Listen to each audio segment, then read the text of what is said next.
ಜಗದ್ಗುರು ಪರಮ ಪೂಜ್ಯ ಲಿಂಗೈಕ್ಯ ಶ್ರೀ ಶಿವಯೋಗೇಶ್ವರರ 70ನೆಯ ಪುಣ್ಯ ಸ್ಮರಣೆ ಅಂಗವಾಗಿ ಜರುಗಲಿರುವ 38ನೆಯ ರಥೋತ್ಸವ.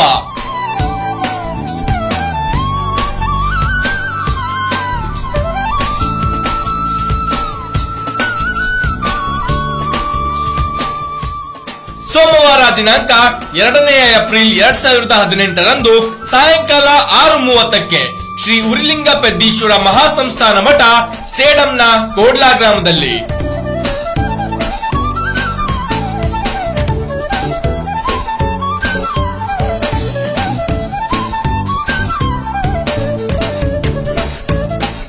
ಸಮಸ್ತ ಭಕ್ತಾದಿಗಳಿಗೆ ಸ್ವಾಗತ ಕೋರುವವರು ಪರಮ ಪೂಜ್ಯ ಶ್ರೀ ನಂಜುಂಡ ಮಹಾಸ್ವಾಮಿಗಳು, ಪೀಠಾಧ್ಯಕ್ಷರು, ಮಹಾಸಂಸ್ಥಾನ ಮಠ ಕೋಡ್ಲಾ.